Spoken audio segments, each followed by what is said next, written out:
Bienvenidos a Historia, aburrida para dormir. Hoy vamos a hablar de algo que quizás nunca te has detenido a imaginar con calma. Vamos a hablar de cómo se construía una catedral gótica, paso a paso, desde el momento en que alguien tomaba la decisión de edificarla, hasta el día en que sus puertas se abrían por primera vez al sonido de las campanas. Y te adelanto que esto no es una historia de guerras, ni de reyes que conquistan territorios, ni de batallas que cambian fronteras en una sola tarde.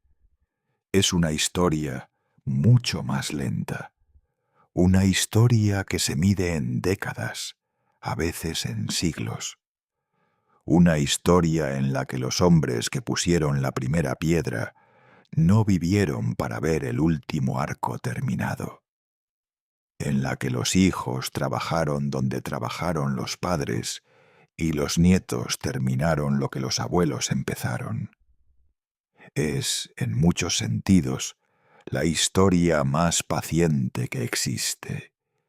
Así que si estás buscando algo para relajarte esta noche, algo que te lleve suavemente hacia el sueño, creo que has llegado al lugar correcto. Vamos a empezar desde el principio, desde mucho antes de que los canteros lleguen, mucho antes de que la primera piedra sea colocada.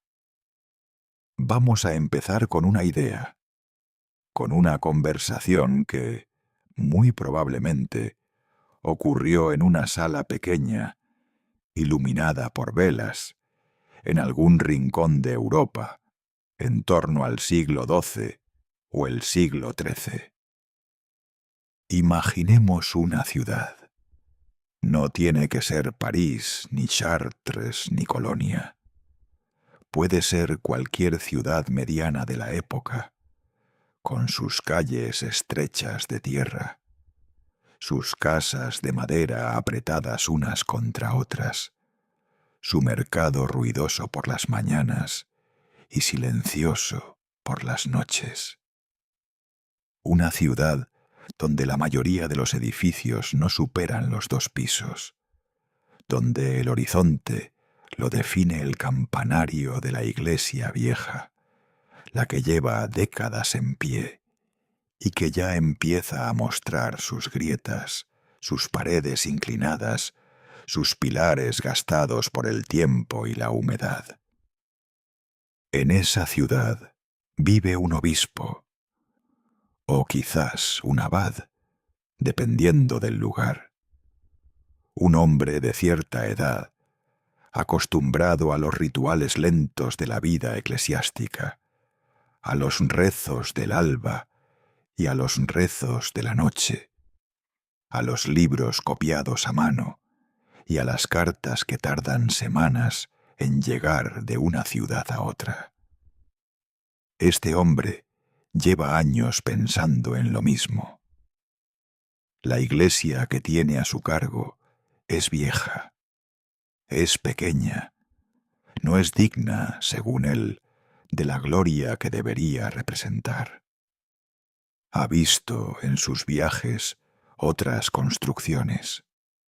Ha visitado abadías con bóvedas que parecen flotar en el aire. Ha entrado en iglesias donde la luz entra de una manera que no parece natural, que parece venir de otro lugar, de otro mundo. Y un día, ese obispo toma una decisión. Es una decisión enorme, quizás la más grande que tomará en su vida. Porque construir una catedral no es solo un proyecto de arquitectura, es un compromiso político, económico, espiritual y humano que comprometerá a toda la ciudad durante generaciones. No se trata solo de levantar muros, se trata de movilizar recursos, de convencer a personas, de organizar trabajo, de gestionar dinero, de coordinar a decenas o cientos de artesanos que nunca antes han trabajado juntos. Pero el obispo, en esa tarde tranquila, con la luz de las velas parpadeando sobre su mesa, escribe en un trozo de pergamino las primeras palabras de un proyecto que cambiará para siempre el perfil de su ciudad. Y lo más curioso de todo es que él sabe, con toda probabilidad, que no vivirá para verlo terminado. Eso es algo que merece un momento de reflexión. En el mundo actual estamos acostumbrados a la inmediatez, a que las cosas se construyan rápido, a que los proyectos tengan plazos cortos, a que los resultados sean visibles en meses. Pero en la Edad Media el tiempo funcionaba de otra manera. La gente vivía con una relación distinta hacia el futuro. Construir algo para las generaciones siguientes no era una idea extraña. Era, de hecho, una forma de honrar a Dios. Una manera de decir, esto que hacemos aquí trasciende nuestra propia vida. Esto es más grande que nosotros. Y con esa idea en la cabeza, el obispo convoca a sus consejeros, a los canónigos de la catedral, a los representantes de los gremios de la ciudad, a los nobles locales que tienen tierras y riquezas. Las reuniones son largas y silenciosas, interrumpidas solo por el sonido de las plumas sobre el pergamino y el crujido de la madera de las sillas. Se discuten los costos, se habla de dónde vendrá el dinero, de los impuestos eclesiásticos, de las donaciones de los fieles, de las indulgencias, de los legados testamentarios de los ricos que quieren asegurarse un lugar en el paraíso a cambio de contribuir a una obra sagrada. El dinero es, desde el principio, una preocupación constante. Una catedral gótica cuesta una cantidad de recursos que resulta difícil de imaginar incluso hoy. Piedra, madera, plomo para las vidrieras, hierro para los andamios, cal para el mortero, comida y alojamiento para los trabajadores. Y todo esto durante décadas. No es raro que una catedral medieval haya cambiado de financiadores a lo largo de su construcción, que haya tenido períodos de prosperidad en los que el trabajo avanzaba rápido, y períodos de crisis en los que los andamios permanecían vacíos durante años.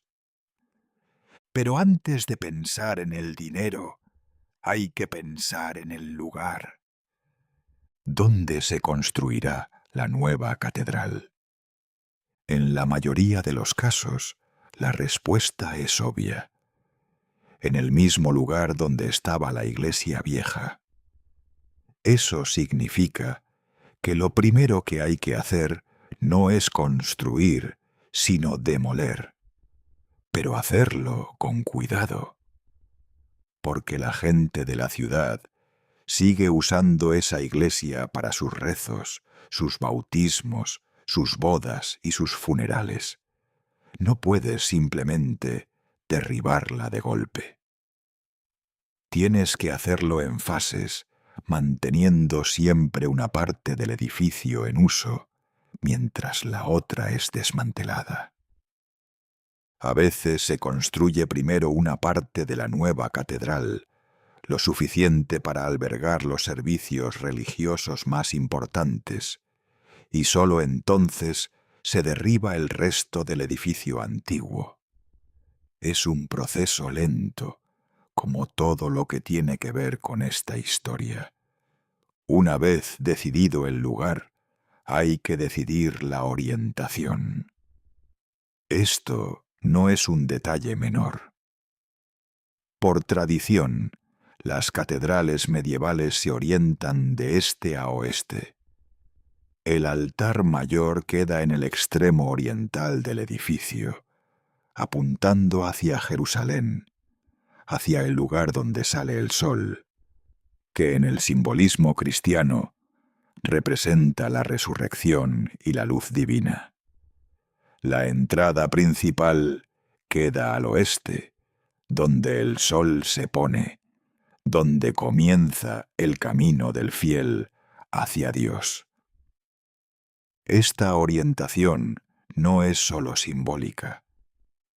También tiene un efecto práctico en cómo la luz entra al edificio a lo largo del día. Los constructores medievales conocían bien los movimientos del sol y diseñaban sus edificios teniendo en cuenta cómo la luz natural iluminaría el interior en las distintas horas y en las distintas estaciones del año. Decidida la orientación, empieza el trabajo de trazar el plano del edificio sobre el terreno. Y aquí es donde aparece por primera vez una figura que será central en toda la historia de la construcción: el maestro de obras. El maestro de obras, o magister operis en latín, es el equivalente medieval del arquitecto moderno. Pero su papel va mucho más allá de diseñar el edificio.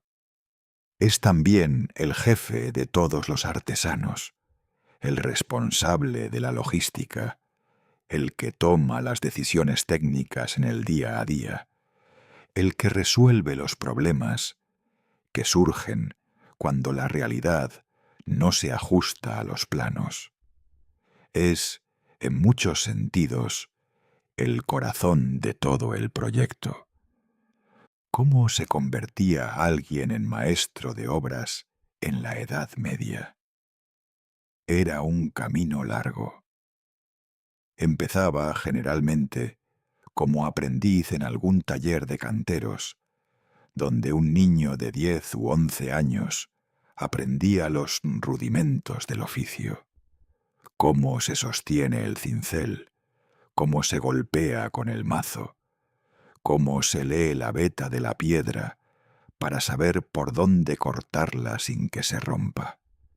Después venían años como oficial, trabajando en distintas obras, aprendiendo de distintos maestros, viajando por distintas ciudades para ver cómo se construía en otros lugares. El maestro de obras que llega a nuestra ciudad imaginaria trae consigo todo ese bagaje. Ha visto catedrales en distintas etapas de construcción. Conoce las técnicas más modernas, los trucos del oficio que no están escritos en ningún libro, las soluciones que funcionan y las que no. Y lleva consigo, en su cabeza y en algunos dibujos trazados sobre pergamino o sobre tablillas de madera, la imagen de lo que quiere construir. En la Edad Media no existían los planos de arquitectura tal como los conocemos hoy.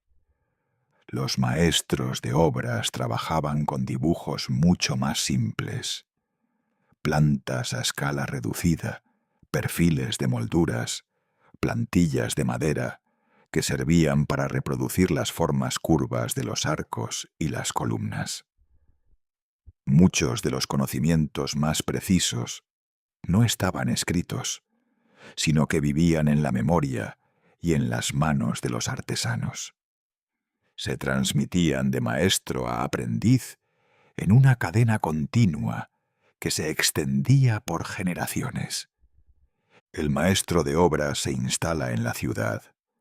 Se le asigna una vivienda, se le paga un salario, se le dan poderes para tomar decisiones y contratar trabajadores. Y en los primeros días, lo que hace no es construir. Lo que hace es caminar. Camina por el terreno una y otra vez.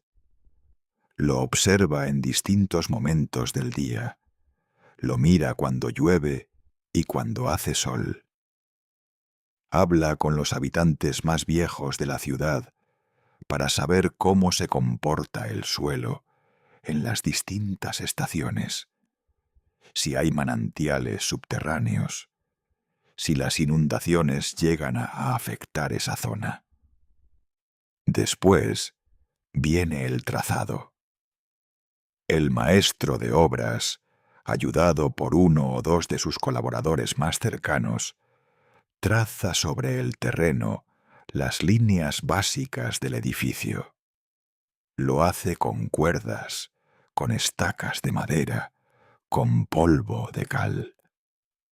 Las líneas aparecen sobre la tierra como una promesa, como un esqueleto invisible que aún no tiene carne, pero que ya tiene forma. Los habitantes de la ciudad se acercan a mirar, curiosos, algunos con entusiasmo, imaginando ya la grandeza que vendrá, otros con escepticismo, pensando en los años que faltarán, en el dinero que costará, en las molestias que traerá la obra a la vida cotidiana de la ciudad. Y el maestro de obras, sin prestar demasiada atención a ninguno de los dos grupos, sigue trabajando, porque él sabe que lo importante no es lo que la gente piense hoy. Lo importante es lo que estará en pie dentro de 100 años. Con el trazado listo, con el dinero inicial asegurado, con el obispo dando su bendición y con el maestro de obras ya instalado en la ciudad, el proyecto de la catedral empieza a tomar vida. La maquinaria de la construcción, lenta como siempre, comienza a moverse. Y el primer movimiento, antes de colocar una sola piedra, va en dirección contraria, hacia abajo, hacia el subsuelo, hacia los cimientos que tendrán que soportar durante siglos el peso de todo lo que se construirá encima. Pero eso lo dejaremos para la siguiente parte de nuestra historia. Por ahora, simplemente quédate con esta imagen. Una ciudad medieval en una tarde tranquila, con sus calles de tierra y sus casas de madera, y en el centro, sobre un terreno que acaba de ser marcado con cuerdas y estacas, el inicio invisible de algo que durará para siempre. Respira despacio. La historia sigue, pero no hay prisa. Si has llegado hasta aquí, significa que todavía estás despierto, o que estás en ese lugar agradable entre el sueño y la vigilia, donde las palabras llegan suaves y sin urgencia. Cualquiera de las dos cosas está bien. Vamos a seguir con nuestra catedral. Habíamos llegado al momento en que el maestro de obras había trazado las primeras líneas sobre el terreno. Las cuerdas extendidas sobre la tierra definían los contornos de algo que aún no existía, pero que ya tenía nombre, que ya tenía una idea detrás, que ya tenía personas dedicadas a hacerlo real. Ahora viene una de las partes menos espectaculares, pero más fundamentales de todo el proceso. Los cimientos. Los cimientos de una catedral gótica son una obra de ingeniería por sí mismos. No son simplemente un poco de tierra compactada o unas piedras colocadas de cualquier manera. Son estructuras profundas, sólidas, cuidadosamente calculadas para distribuir el peso enorme del edificio que se va a levantar encima. Una catedral gótica puede pesar decenas de miles de toneladas. Toda esa masa tiene que descansar en algún lugar, y ese lugar son los cimientos.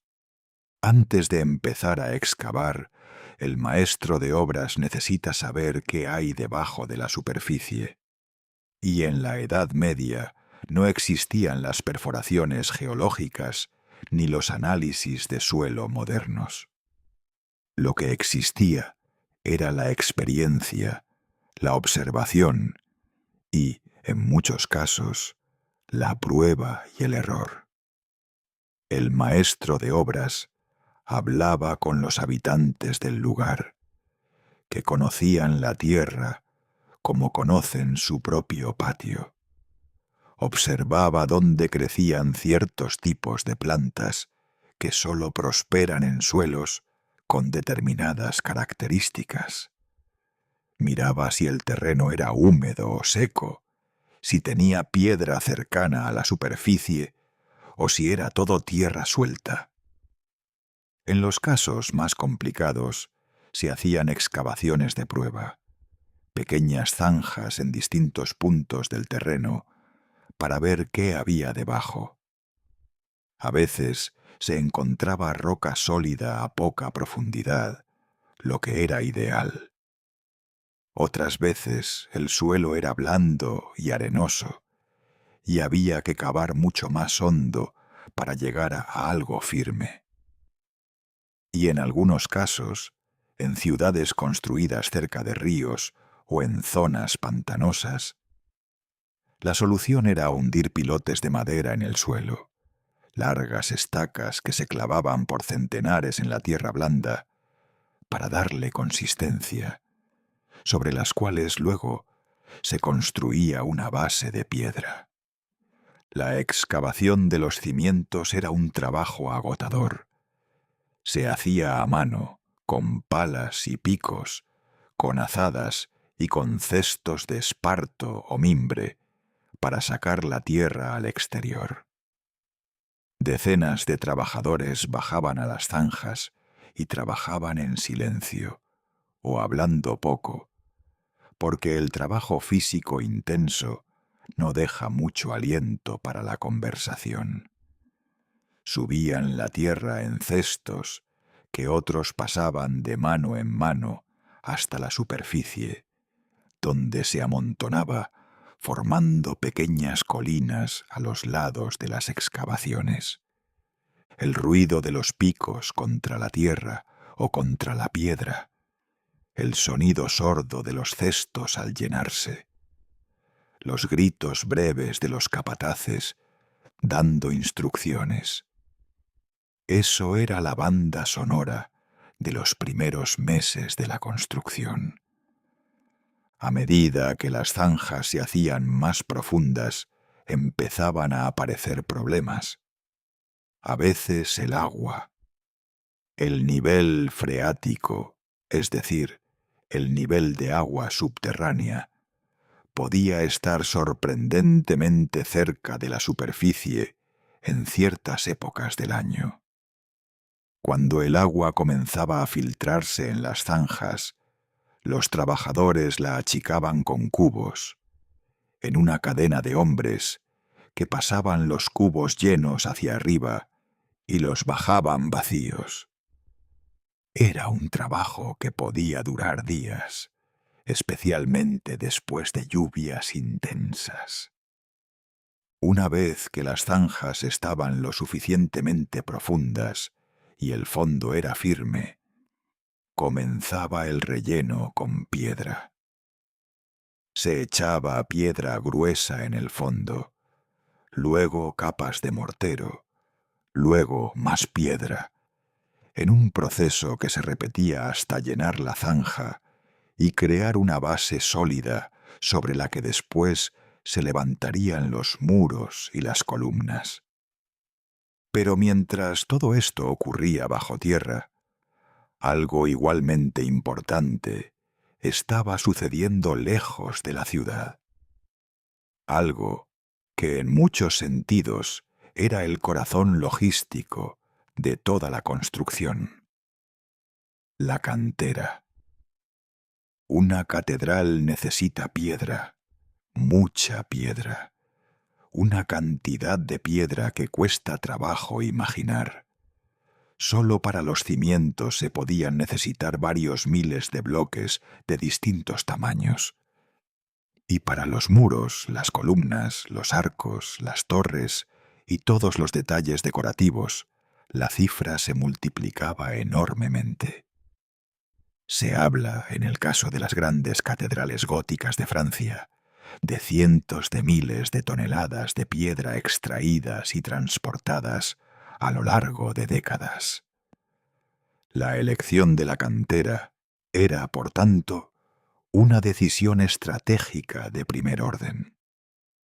El maestro de obras, junto con los canteros más experimentados, inspeccionaba las canteras disponibles en los alrededores de la ciudad. Buscaban un tipo de piedra específico, suficientemente dura para soportar el peso de la estructura, pero no tan dura que fuera imposible de trabajar con las herramientas de la época. La piedra caliza era la favorita, relativamente fácil de cortar cuando se extrae recién salida del suelo, porque todavía conserva algo de humedad que la hace más blanda. Con el tiempo, una vez expuesta al aire, se endurece y se vuelve más resistente, como si la piedra misma madurara y se fortaleciera con la exposición al mundo. La cantera ideal estaba cerca de la ciudad, para minimizar el costo y el tiempo del transporte, pero también tenía que estar cerca de un río o de un camino bien trazado, porque mover piedra a largas distancias era una de las tareas más difíciles y costosas de toda la construcción. Una vez elegida la cantera, comenzaba la extracción. Los canteros llegaban al lugar con sus herramientas, cuñas de hierro y de madera, mazos pesados, barrenas para perforar la roca, palanquetas para hacer palanca. El trabajo era físicamente brutal. Los canteros golpeaban la roca durante horas, buscando las líneas de fractura naturales de la piedra, las vetas que marcaban el camino por el que la roca quería separarse. Un buen cantero podía leer la piedra como otros leen un texto. Sabía, con solo mirar la superficie, por dónde convenía golpear y con qué fuerza. Los bloques que se extraían eran grandes, mucho más grandes de lo que sería la pieza final. Esto era deliberado. Era más fácil transportar un bloque sin desbastar y darle la forma definitiva cerca del lugar de construcción, en lo que se llamaba el taller de obra. Así se ahorraba trabajo en la cantera, que estaba más lejos, y se facilitaba el transporte, porque los bloques irregulares eran más fáciles de cargar que las piezas talladas con sus ángulos y sus molduras delicadas. El transporte de la piedra era, posiblemente, el aspecto más complicado de toda la logística de la construcción. Los bloques de piedra más grandes pesaban varias toneladas. No existían camiones ni grúas mecánicas. Lo que existían eran bueyes, caballos, rodillos de madera y la fuerza de los brazos humanos. Para mover los bloques desde la cantera hasta la orilla del río, se usaban carretas de madera tiradas por bueyes. Varios pares de bueyes, a veces 4, a veces 6 u 8, para los bloques más grandes. Los animales se movían despacio, porque no podían ir rápido con tanto peso. El camino entre la cantera y el río podía tardar medio día o un día entero, dependiendo de la distancia y del estado del camino. En el río, los bloques se cargaban en barcazas planas y anchas, diseñadas específicamente para este tipo de transporte. El río era, en muchos sentidos, la autopista de la Edad Media. El transporte fluvial era mucho más eficiente que el terrestre. Podías mover mucho más peso con mucho menos esfuerzo.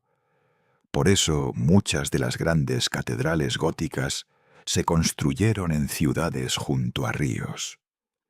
No era solo una coincidencia geográfica, era una decisión logística. Las barcazas llegaban a la ciudad cargadas de piedra. En la orilla, otros equipos de trabajadores descargaban los bloques y los llevaban, de nuevo con carretas y bueyes, hasta el lugar de la construcción. Allí, en el taller de obra, que era un espacio grande a cielo abierto lleno de polvo blanco y ruido de cinceles, los canteros especializados tomaban los bloques en bruto y comenzaban a darles su forma definitiva. El taller de obra era un lugar fascinante. Si te hubieras acercado a uno en el siglo XIII, lo primero que te habría llamado la atención sería el sonido, el golpeteo constante y variado de los cinceles. Algunos golpes cortos y rápidos para los detalles finos, otros largos y pesados para desbastar la piedra gruesa. Era un sonido rítmico, casi musical, que se mezclaba con el polvo blanco que flotaba en el aire y se depositaba sobre las ropas y el pelo de los trabajadores. Los canteros del taller estaban divididos en distintas especialidades.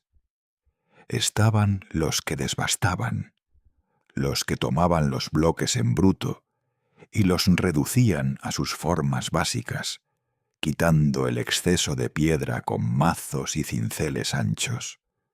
Luego estaban los tallistas, que trabajaban con cinceles más finos para crear las molduras, los capiteles decorados, los rosetones, los follajes de piedra que decorarían las partes más visibles del edificio. Y estaban también los que trabajaban con plantillas, piezas de madera o de cuero que el maestro de obras había diseñado y que definían exactamente la forma que debía tener cada pieza. El cantero colocaba la plantilla sobre la piedra y trabajaba hasta que la pieza se ajustaba perfectamente al contorno marcado. Esta estandarización mediante plantillas era un invento genial. Permitía que decenas de canteros distintos, trabajando en paralelo, produjeran piezas que luego encajarían perfectamente entre sí, aunque nunca se hubieran visto trabajando. Era, en cierto modo, una forma primitiva pero efectiva de producción industrial. El maestro de obras supervisaba el taller regularmente, inspeccionaba las piezas terminadas, comprobaba que se ajustaban a las plantillas, rechazaba las que tenían defectos o que no tenían las dimensiones correctas. Una pieza rechazada no se tiraba. Se devolvía al cantero para que la reaprovechara en algo de menor importancia, o se usaba en partes del edificio donde la precisión no era tan crítica. Mientras el taller producía piezas y los cimientos iban tomando forma bajo tierra, el maestro de obras empezaba a pensar en la siguiente fase. En el momento en que los cimientos estuvieran listos, habría que empezar a levantar los muros. Y para levantar los muros, habría que resolver uno de los grandes desafíos técnicos de la arquitectura gótica: cómo construir un edificio muy alto, con paredes que tuvieran grandes ventanas, sin que el edificio se derrumbara.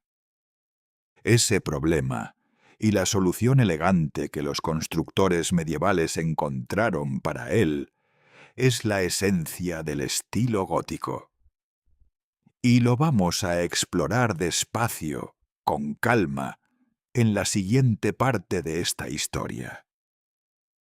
Por ahora, quédate con la imagen del taller de obra. El polvo blanco en el aire. El golpeteo rítmico de los cinceles. Los canteros inclinados sobre sus bloques de piedra, con los ojos entrecerrados para protegerse del polvo, las manos firmes sobre las herramientas. Afuera, en las zanjas, los cimientos van tomando forma, lentamente, pacientemente. La catedral aún no existe, pero ya está ocurriendo. Sigamos. Si estás escuchando esto desde tu cama, es probable que ya hayas encontrado esa posición cómoda, esa que hace que el cuerpo se sienta un poco más pesado, un poco más quieto. Eso es exactamente lo que queremos. Vamos a seguir construyendo nuestra catedral. Los cimientos estaban listos. El taller de obra producía piezas sin parar. Los bloques de piedra llegaban desde la cantera en un flujo lento pero constante. Y el maestro de obras, después de muchos meses de preparación, tomaba la decisión más simbólica de todo el proyecto: la colocación de la primera piedra. La ceremonia de la primera piedra era un acontecimiento importante. El obispo estaba presente, claro. También los representantes del capítulo catedralicio, los nobles que habían contribuido con dinero, los gremios de artesanos de la ciudad. La gente se congregaba alrededor del lugar de la construcción para ver el momento.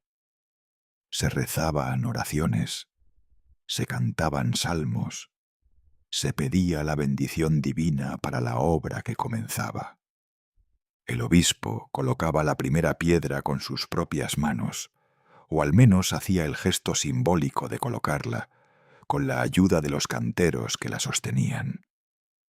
Debajo de ella a veces se depositaban objetos, monedas de la época, reliquias sagradas, documentos escritos con los nombres de los promotores y la fecha de inicio. Una cápsula del tiempo enterrada bajo los cimientos, que nadie volvería a ver tal vez durante siglos. Y luego, después de la ceremonia, con la emoción todavía en el ambiente, comenzaba el trabajo real. El trabajo sin ceremonias, sin público, sin discursos. El trabajo de cada día, que se repetiría durante décadas. Los primeros muros que subían eran los del deambulatorio, la zona que rodea el altar mayor en el extremo este del edificio. Era una convención de la época construir primero el extremo oriental, el más sagrado, para poder consagrarlo y comenzar a usarlo mientras el resto del edificio se iba terminando. Así, si la construcción se prolongaba mucho tiempo, o si el dinero se agotaba, al menos había una parte funcional donde realizar los oficios religiosos. Pero vayamos a la pregunta técnica más interesante. ¿Cómo se construían los muros de una catedral gótica? Para entenderlo bien, hay que entender primero cuál era el problema que el estilo gótico vino a resolver. Antes del gótico, Las iglesias medievales se construían en un estilo que los historiadores llaman románico. Las iglesias románicas tenían muros muy gruesos, casi macizos. Las ventanas eran pequeñas y escasas. El interior era oscuro, pesado, más parecido a una cueva que a un espacio abierto. ¿Por qué muros tan gruesos? Porque los muros tenían que soportar el peso de las bóvedas de piedra del techo, y esas bóvedas empujaban hacia afuera además de hacia abajo.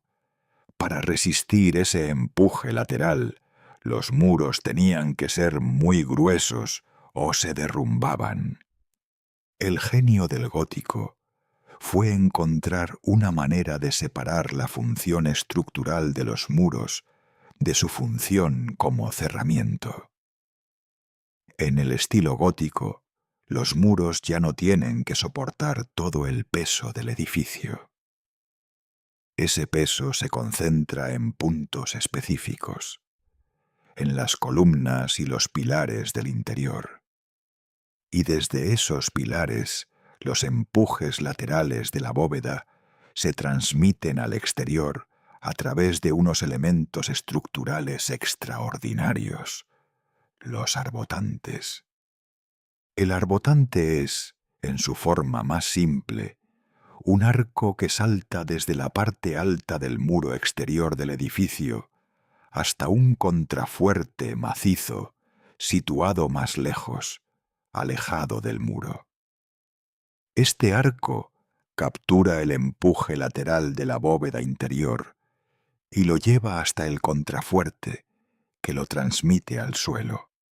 Es como si el edificio tuviera brazos extendidos que lo sostienen desde fuera. De hecho, o en francés se llaman arc-boutant, que podría traducirse como arco de apoyo.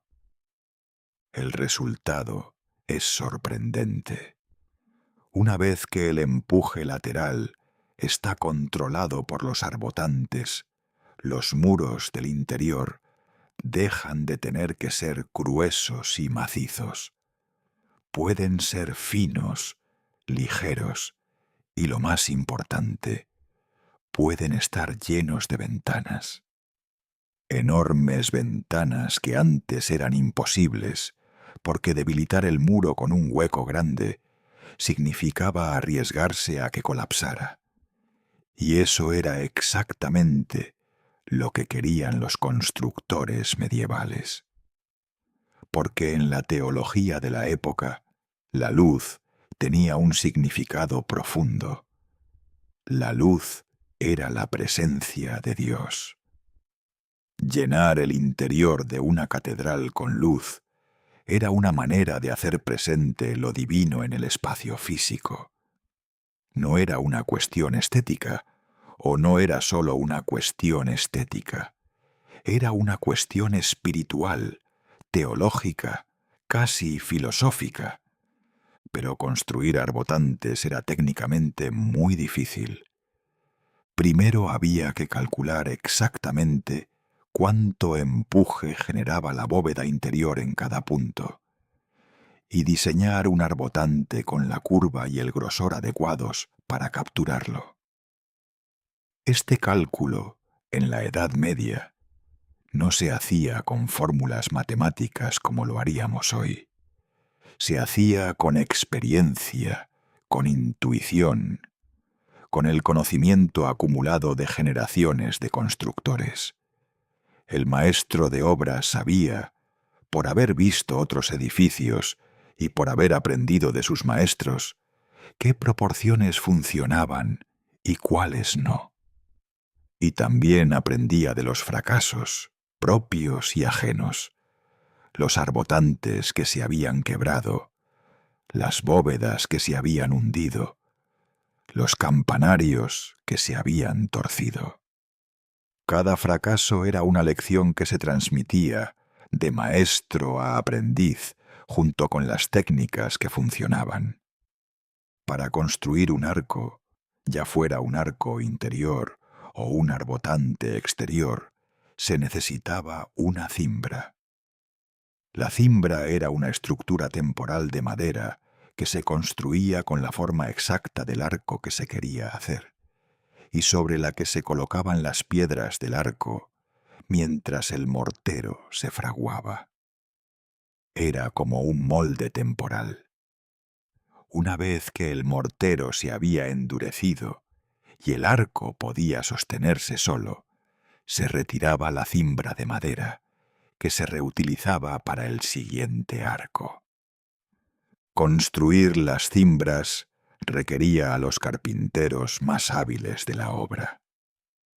Tenían que ser estructuras sólidas, capaces de soportar el peso de las piedras durante el tiempo necesario, pero también ligeras y desmontables para poder reutilizarlas. Los carpinteros de las obras de las catedrales eran artesanos muy especializados que conocían la madera tan bien como los canteros conocían la piedra. Mientras tanto, los muros iban subiendo. El trabajo de levantar los muros era laborioso y lento. Los bloques de piedra labrada llegaban desde el taller de obra y había que subirlos a la altura del muro en construcción. Para eso se usaban poleas y grúas de madera, algunas de ellas accionadas por ruedas de paso humano. Grandes ruedas dentro de las que caminaban 2 o 3 hombres, como una especie de rueda de ardilla gigante, y cuyo movimiento accionaba la polea que subía los bloques. La velocidad a la que subían los muros dependía de muchos factores: del número de trabajadores disponibles, de la regularidad en el suministro de piedra, de las condiciones climáticas, del dinero disponible. En verano, con días largos y tiempo seco, el avance podía ser notable. En invierno era otra historia. El invierno era el gran enemigo de la construcción medieval.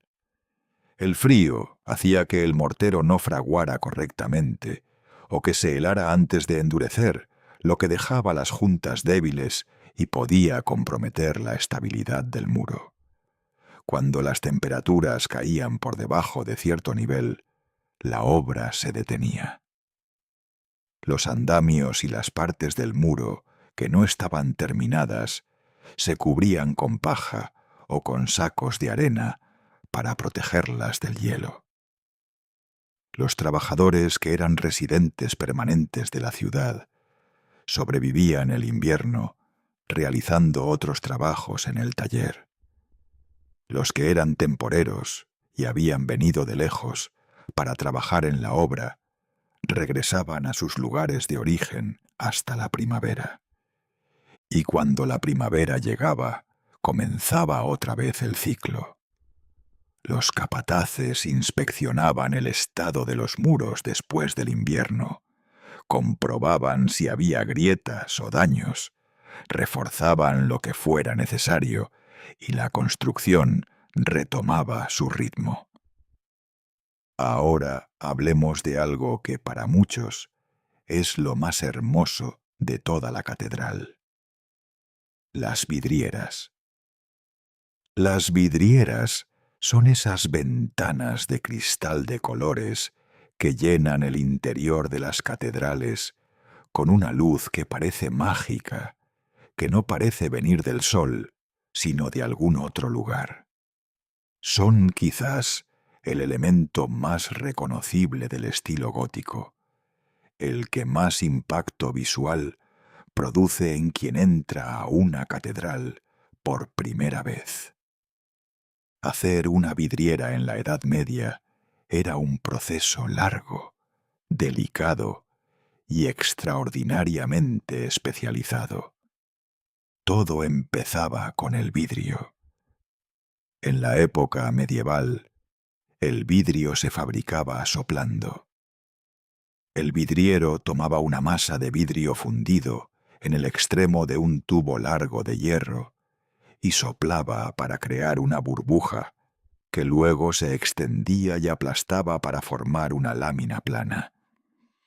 Este proceso dejaba el vidrio con irregularidades, con pequeñas ondulaciones y variaciones de grosor que, lejos de ser defectos, eran parte de su encanto.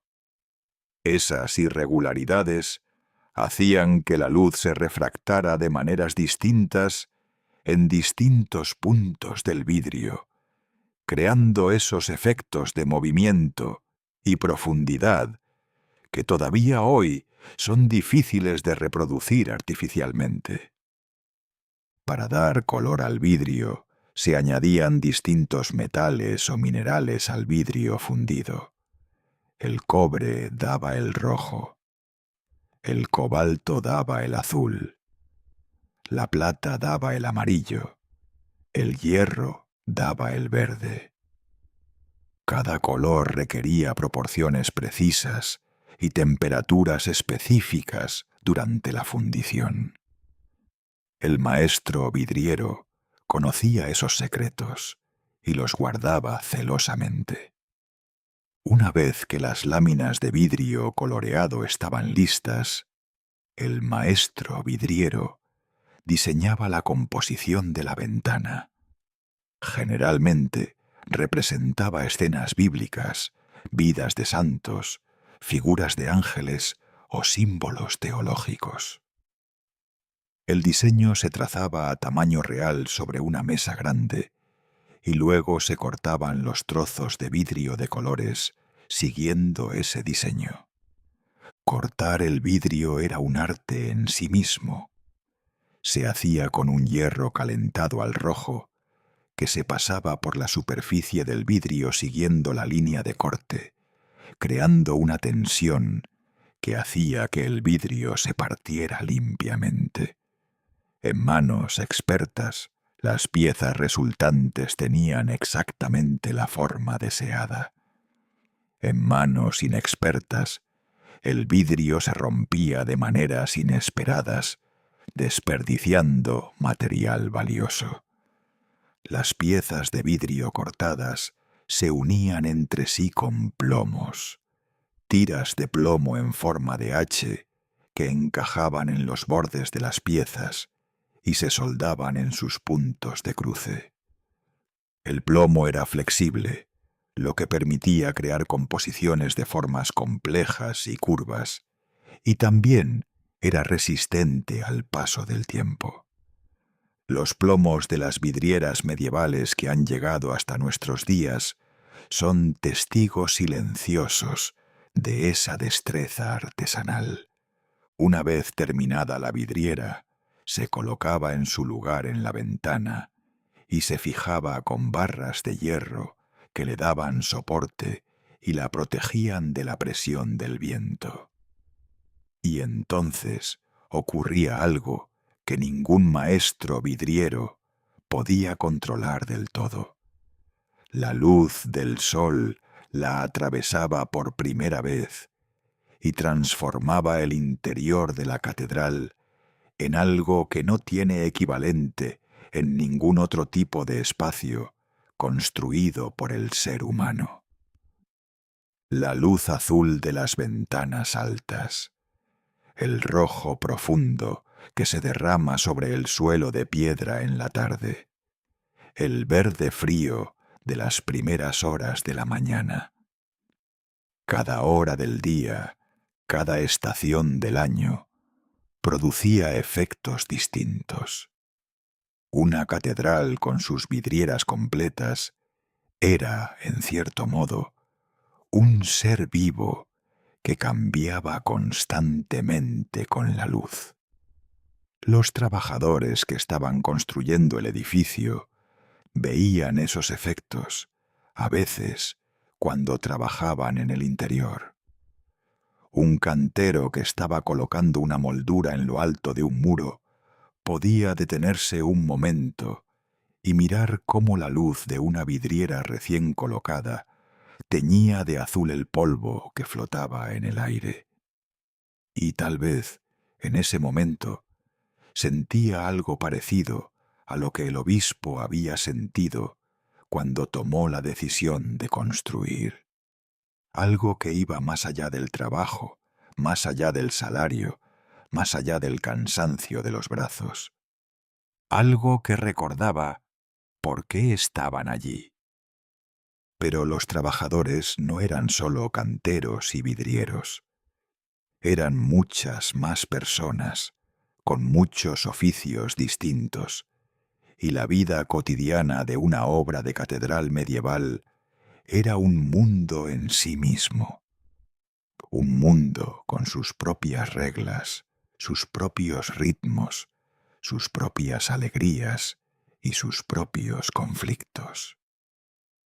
La jornada de trabajo comenzaba al amanecer. En verano, eso significaba levantarse muy temprano. Los trabajadores llegaban a la obra cuando el sol empezaba a asomar por el horizonte, y generalmente se les daba una pequeña ración de pan y algo de beber antes de empezar. El trabajo duraba hasta que la luz natural no era suficiente para ver bien lo que se hacía, generalmente poco antes del anochecer. En invierno, la jornada era más corta, porque los días eran más cortos. Había una pausa a media mañana para comer algo, y una pausa más larga al mediodía, que era la comida principal del día. En los momentos de más actividad, cuando había dinero y trabajo urgente, se podía contratar a trabajadores adicionales, temporeros que llegaban a la ciudad solo para los meses de verano y se marchaban con el otoño. El salario variaba enormemente según el oficio. Los maestros artesanos, los escultores, los vidrieros, los carpinteros especializados, cobraban mucho más que los trabajadores sin cualificación, que se encargaban de cargar materiales, sacar tierra o mezclar mortero. El maestro de obras era, con diferencia, la persona mejor pagada de toda la obra. A veces con un salario que incluía también alojamiento y manutención. Los accidentes eran parte de la vida de la obra. Trabajar a grandes alturas, con andamios de madera que podían ceder, con bloques de piedra pesados que podían escapar del control, era peligroso. Las caídas eran el accidente más común y el más temido. No existía nada parecido a un seguro de accidentes. Si un trabajador se lastimaba y no podía seguir trabajando, dejaba de cobrar. Su familia quedaba sin sustento. Algunas fábricas catedralicias, es decir, las organizaciones que gestionaban la construcción, tenían fondos de ayuda para los trabajadores accidentados o para sus familias, pero no siempre y no en todas partes. A pesar de todo esto, a pesar de la dureza del trabajo y de los peligros cotidianos, la obra de una catedral tenía también algo que los hombres de la época valoraban mucho: el sentido. No era solo un trabajo, era una obra sagrada. Era contribuir a algo que iba más allá de la propia vida. Y ese sentido, esa conciencia de estar haciendo algo importante, algo que duraría para siempre, era para muchos de esos hombres la razón más profunda para levantarse cada mañana y subir de nuevo a los andamios. Cuando el sol bajaba y el trabajo terminaba, los trabajadores recogían sus herramientas y las guardaban en los almacenes de la obra. Las más valiosas, los cinceles finos, las escuadras de hierro, las plantillas de madera, se guardaban bajo llave. Luego, en grupos pequeños, los hombres abandonaban el recinto de la obra y volvían a sus casas o a las posadas donde alojaban. La ciudad se iba quedando quieta. El polvo de la piedra se posaba lentamente en las calles cercanas, y la catedral, ese esqueleto de piedra que iba creciendo cada día un poco más, quedaba sola bajo el cielo de la tarde, con sus andamios de madera, como una envoltura temporal, esperando el día siguiente. Bienvenido de nuevo. Si has llegado hasta aquí, es posible que hayas estado dormido y hayas vuelto, o que estés en ese estado de calma profunda, en el que el sueño y la vigilia se mezclan sin que ninguno de los dos gane del todo. De cualquier manera, aquí está la última parte de nuestra historia. Nuestra catedral ha crecido mucho desde que empezamos. Los cimientos están enterrados bajo tierra, invisibles pero presentes. Los muros del deambulatorio y del coro ya están levantados. Las primeras vidrieras han sido colocadas en las ventanas altas y llenan el interior con esa luz de colores que parece venir de otro mundo. Los arbotantes se extienden desde los muros exteriores como brazos abiertos, recibiendo el empuje de las bóvedas y transmitiéndolo al suelo con elegancia. El cruce de la nave, el punto donde la nave principal se cruza con el transepto, ya tiene su bóveda cerrada. El edificio empieza a reconocerse como lo que es. Los habitantes de la ciudad ya no necesitan imaginarlo. Lo ven crecer cada día, desde sus ventanas y sus calles. Pero queda todavía lo más visible de todo, lo que, cuando la catedral esté terminada, se verá desde kilómetros de distancia, lo que definirá el perfil de la ciudad durante siglos: las torres. Las torres de una catedral gótica son, técnicamente, uno de los mayores desafíos de toda la construcción. No porque sean estructuralmente imposibles, son posibles, y el hecho de que cientos de ellas hayan sobrevivido durante siglos lo demuestra. Pero son posibles con márgenes de error muy estrechos. Un muro de 20 metros de altura que esté ligeramente inclinado puede no ser un problema grave, pero una torre de 80 o 100 metros que esté ligeramente inclinada puede convertirse en un desastre. Las grandes catedrales góticas tenían generalmente 2 torres en la fachada occidental, la entrada principal. A veces una sola, a veces también una torre central sobre el cruce. Cada una de estas torres era en sí misma una empresa constructiva de gran envergadura. Para empezar, había que reforzar los cimientos en las zonas donde se levantarían las torres. El peso de una torre alta se concentra en una superficie relativamente pequeña, lo que significa que la presión sobre el suelo es muy alta. Los cimientos de las torres eran más profundos y más masivos que los del resto del edificio. Los muros de la parte baja de las torres eran muy gruesos. A medida que la torre subía, los muros se iban haciendo más delgados para reducir el peso, pero tenían que mantener la rigidez estructural necesaria. En el interior de las torres había escaleras de caracol, casi siempre de piedra, que subían en espiral apretada desde el suelo hasta la cima.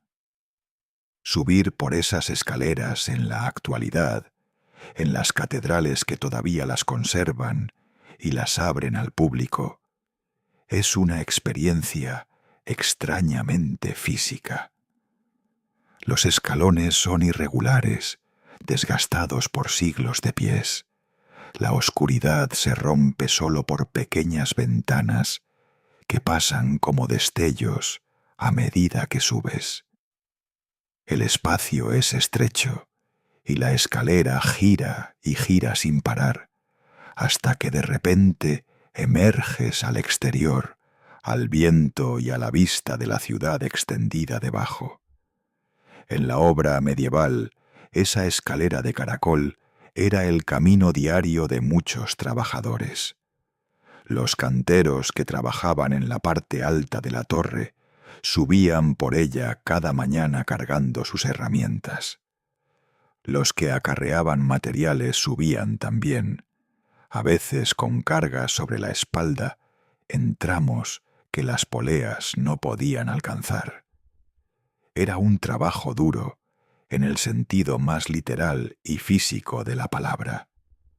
La parte superior de las torres, los pináculos, las agujas, los remates decorativos, requerían a los canteros más hábiles. Era allí donde la catedral era más visible contra el cielo, y por tanto donde la calidad del trabajo debía ser mayor. Los capiteles de los pináculos, los crochets que decoraban las aristas, las gárgolas que asomaban hacia el vacío. Todo esto requería tiempo, paciencia y un dominio perfecto del cincel. Las gárgolas merecen una mención especial. Son esas figuras de piedra en forma de monstruos, criaturas fantásticas, animales extraños, que asoman desde los muros y los arbotantes de las catedrales y que hoy son uno de sus elementos más reconocibles. Pero las gárgolas no eran solo decoración. Tenían una función práctica muy importante. Eran parte del sistema de drenaje del edificio. El agua de lluvia que caía sobre los tejados y los terrados de la catedral tenía que salir de algún lugar sin dañar los muros. Las gárgolas eran los puntos de salida. El agua recorría los tejados, llegaba a las gárgolas y salía proyectada al exterior, lejos de los muros, evitando que se filtrara y erosionara la piedra. El nombre gárgola viene precisamente del ruido que hacen cuando el agua pasa por ellas. Un gorgoteo, un gargarismo de piedra que en los días de lluvia daba vida sonora al exterior de la catedral. Los escultores que las talaban tenían una libertad creativa considerable. Las gárgolas no representaban figuras sagradas ni escenas bíblicas, así que el escultor podía dejar volar su imaginación. Animales reales mezclados con seres fantásticos, figuras humanas en posturas extrañas, criaturas que parecen estar sufriendo o riendo, o simplemente mirando el mundo con sus ojos de piedra desde las alturas. Cada gárgola era única, y los escultores a veces ponían en ellas pequeños mensajes privados, una cara que recordaba a alguien conocido, un gesto que tenía un significado especial para quien lo había tallado. Mientras las torres subían, el trabajo en el interior del edificio también avanzaba. Había que pavimentar el suelo. Las grandes losas de piedra que cubrían el suelo de la catedral eran también piezas cuidadosamente trabajadas, colocadas con precisión milimétrica para que el suelo quedara perfectamente plano. En algunas catedrales, el pavimento incluía diseños geométricos o incluso un laberinto, esos patrones circulares que se encontraban en el suelo de algunas catedrales francesas y que los fieles recorrían de rodillas como forma de penitencia o de meditación. El laberinto de la Catedral de Chartres, que todavía existe hoy, es el más famoso. Tiene unos 200 metros de longitud si se sigue su camino completo, y en la Edad Media era recorrido por peregrinos que no podían permitirse el viaje a Tierra Santa. Las sillas del coro, que ocupaban la parte este del edificio, eran obra de los carpinteros más habilidosos. Esas sillas de madera, con sus reposabrazos esculpidos, sus misericordias, esos pequeños repisas plegables que permitían a los clérigos apoyarse discretamente durante los largos oficios de pie, eran un trabajo de meses o años. Los carpinteros esculpían en la madera con un detalle y una variedad que rivalizaba con los escultores de piedra. Escenas cotidianas, figuras fantásticas, motivos vegetales, retratos de animales. La madera de roble o de nogal guardaba esas imágenes durante siglos. Los herreros, los cerrajeros, los fundidores de campanas, todos tenían su papel en los últimos pasos de la construcción. Las campanas merecen su propio momento. Una catedral sin campanas no era una catedral completa. Las campanas eran la voz del edificio, la manera en que la catedral se comunicaba con la ciudad. Sus toques marcaban las horas del día, convocaban a los fieles a los oficios, anunciaban las festividades, los duelos, los nacimientos importantes. Una ciudad medieval que escuchaba sus campanas desde lejos sabía, por el ritmo y el número de los toques, qué estaba pasando. Fundir una campana grande era un proceso fascinante. El fundidor excavaba en el suelo, fuera del edificio, una fosa con la forma exacta de la campana, revestida de arcilla cuidadosamente trabajada. Luego fundía el bronce, una aleación de cobre y estaño, en un horno grande y lo vertía en el molde. El proceso era rápido y peligroso. El bronce fundido llegaba a temperaturas altísimas y un error al verterlo podía causar accidentes graves. Una vez enfriado, el molde se rompía y la campana aparecía en su forma definitiva, aunque todavía necesitaba ser pulida y afinada. Las campanas se afinaban. Esto era un arte casi musical. El fundidor golpeaba la campana y escuchaba su tono, y luego eliminaba material de distintos puntos para ajustar el sonido. Un ligero adelgazamiento en la parte alta la hacía más aguda. Un trabajo en el borde inferior la hacía más grave.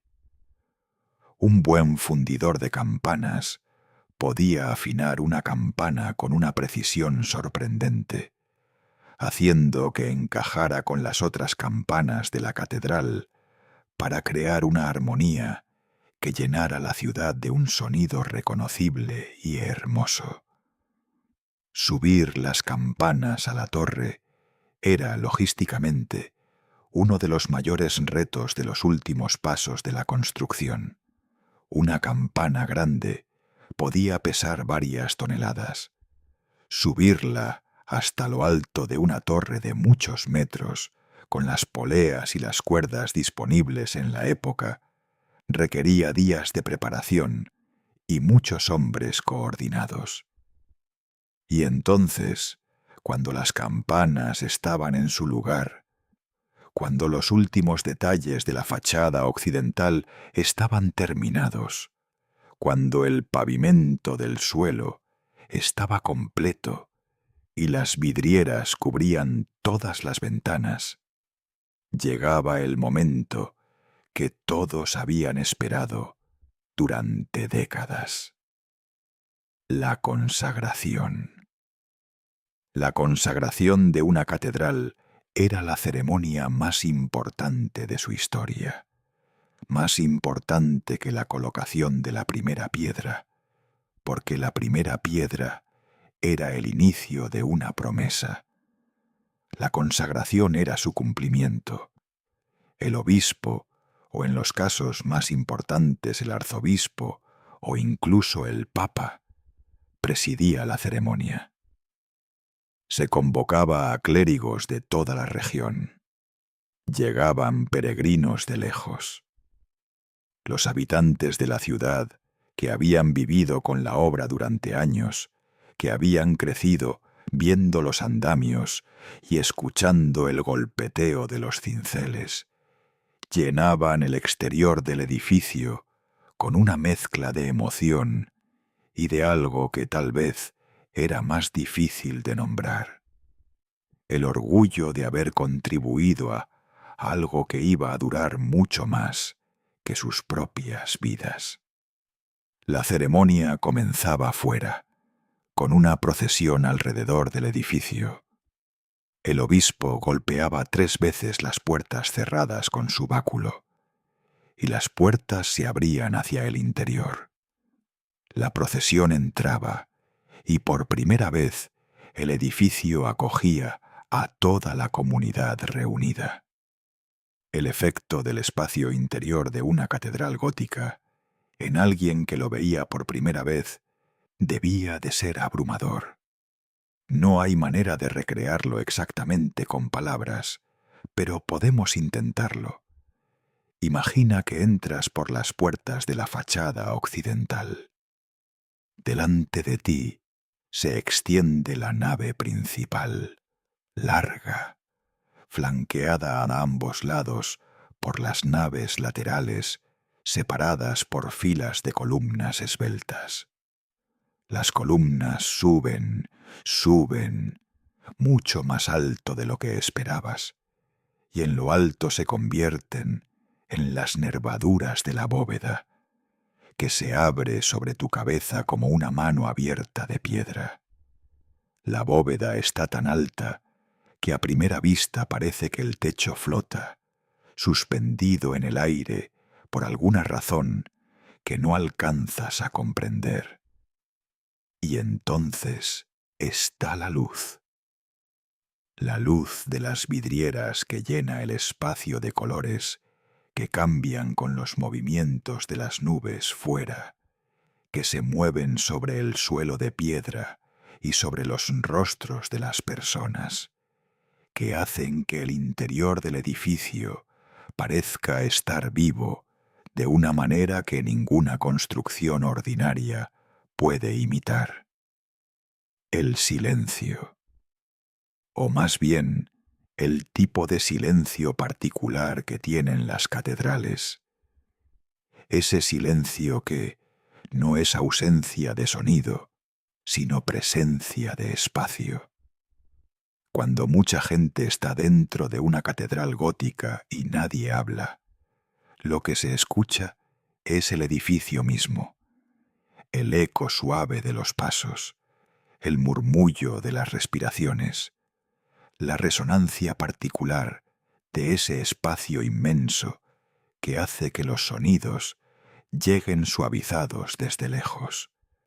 Para alguien que venía de vivir en una casa de techo bajo, con paredes de madera y suelo de tierra, entrar en ese espacio debía de ser como entrar en otro mundo, o como ver por primera vez una dimensión de la realidad que antes no sabía que existía.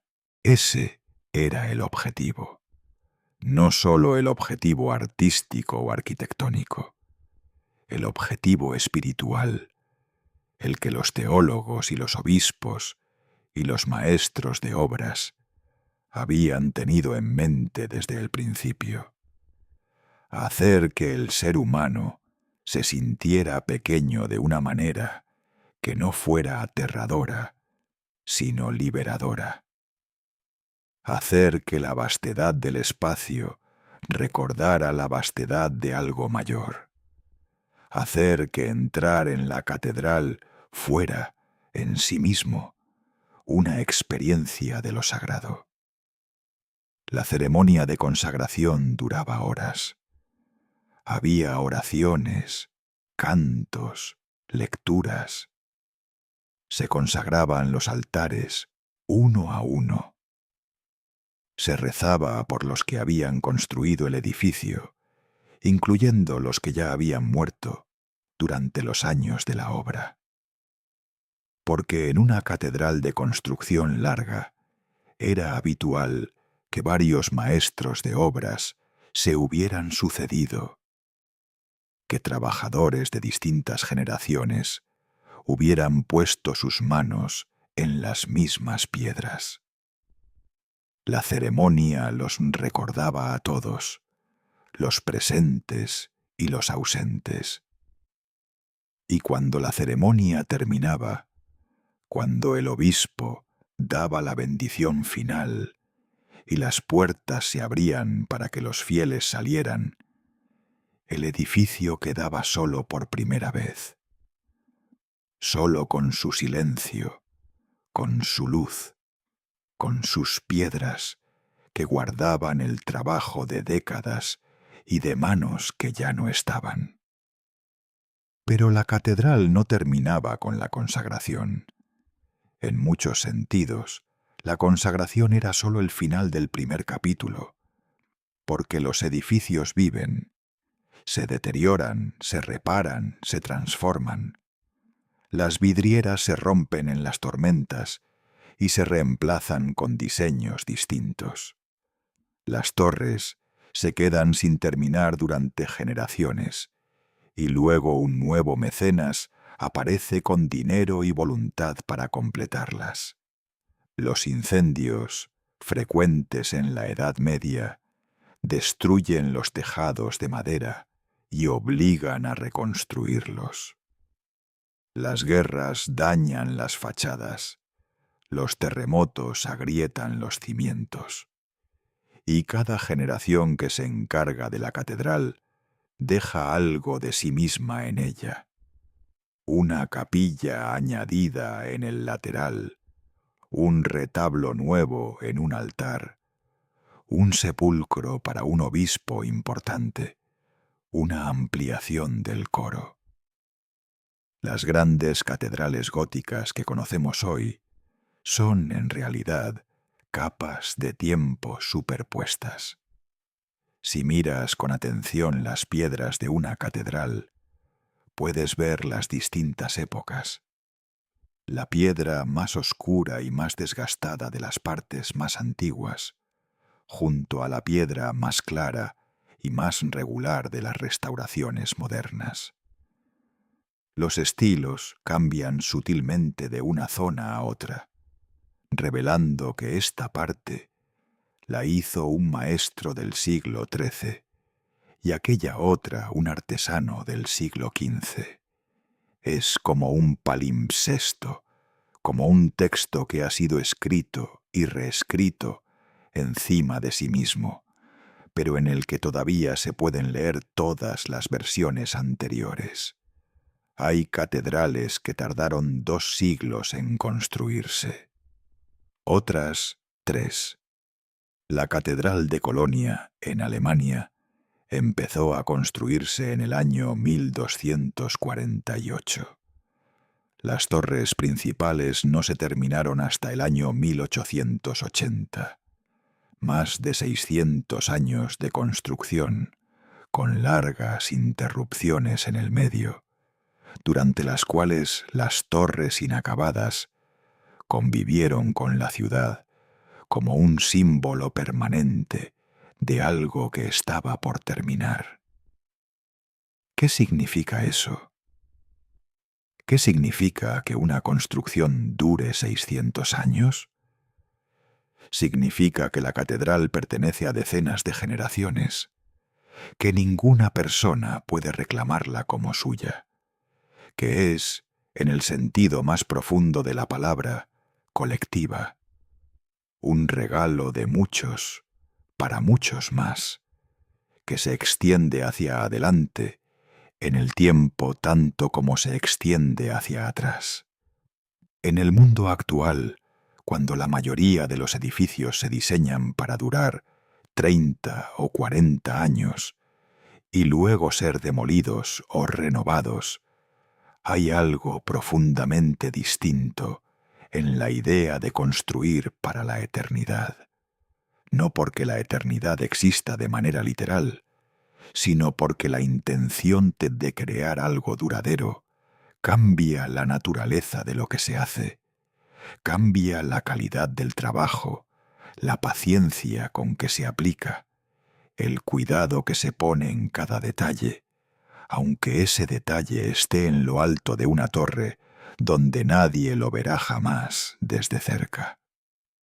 Los canteros medievales tallaban figuras y ornamentos en partes del edificio que estaban a 40 metros de altura, partes que ningún ojo humano podría ver con claridad desde el suelo, y sin embargo las tallaban con el mismo cuidado y el mismo detalle que las partes visibles.